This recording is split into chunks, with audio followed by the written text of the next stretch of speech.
Bonjour. Alors là, je vais clôturer donc le chapitre concernant les menus, conception des menus. Alors, la conception des menus, je l'ai déjà expliqué, donc les raisons et comment on va opter pour conceptionner donc une carte de menu.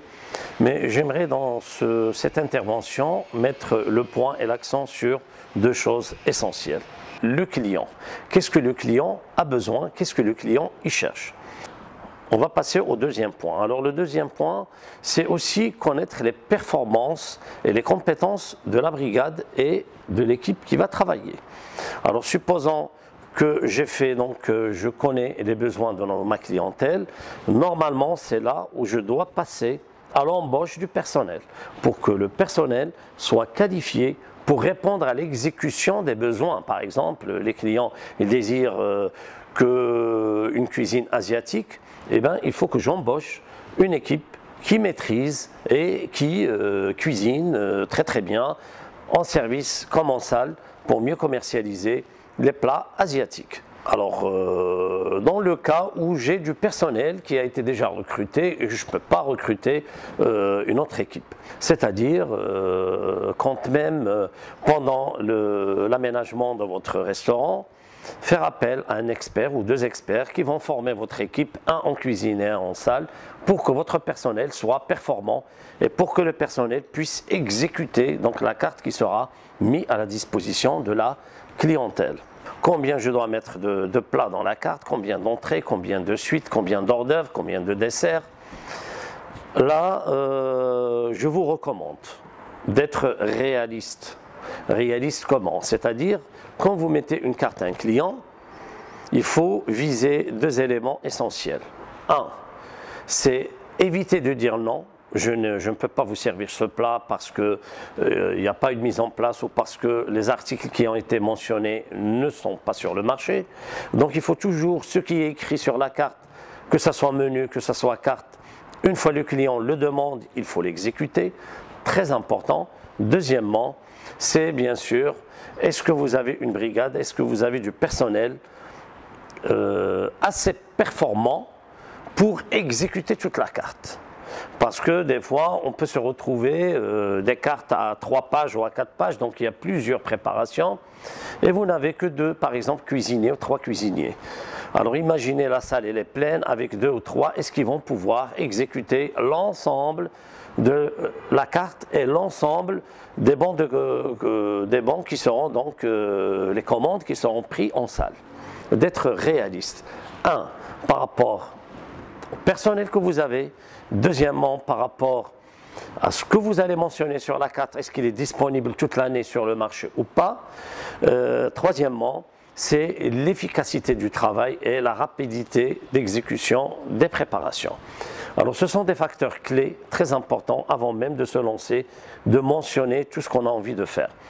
Parce que des fois on veut satisfaire tout le monde, on veut mettre une carte avec 15 entrées froides, 15 entrées chaudes, 30 grosses pièces, plein de propositions qui seront mises à la disposition de la clientèle, mais ça risque de nuire à votre image, ça risque de pénaliser votre image de marque, parce qu'une fois les clients sur place, eh ben, il faut toujours, on ne peut pas savoir ce que le client va commander, il faut s'attendre à tout genre de commande et à toute commande, et il faut être conscient de l'efficacité de votre équipe. Est-ce qu'elle serait en mesure de répondre efficacement et rapidement à la commande, parce qu'une table de libre peut être remplacée par d'autres clients, sinon s'il y a du retard, donc il y a des réclamations, et vous pouvez ne pas profiter de la même table pendant un service parce que les clients vont rester 2 heures, peut-être 3 heures, ils vont occuper la même table parce que d'une part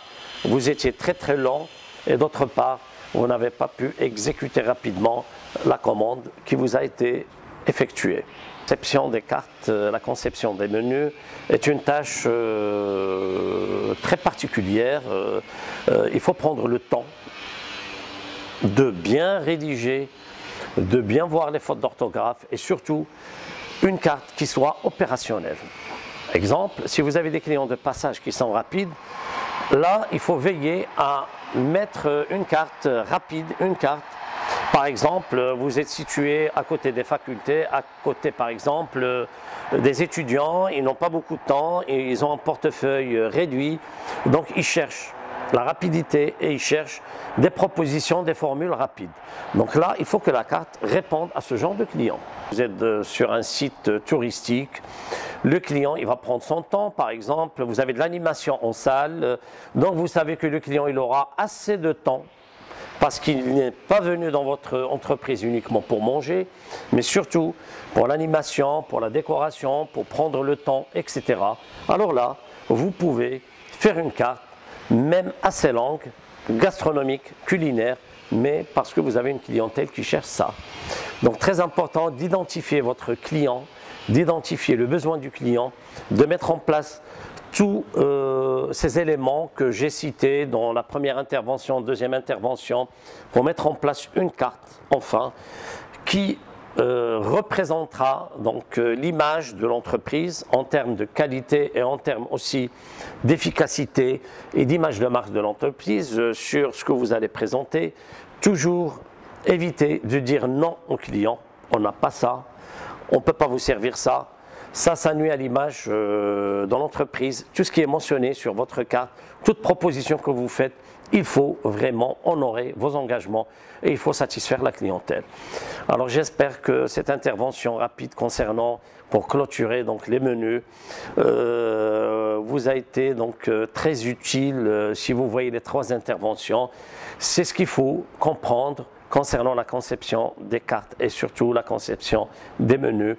Étudier les prix, étudier les appellations et surtout la spécialité de la maison pour satisfaire le client et aussi être à l'écoute au permanent des observations de votre clientèle ou de votre consommateur pour s'améliorer dans le temps, pour changer, ne pas toujours maintenir les mêmes préparations et être efficace, être efficient également dans le temps.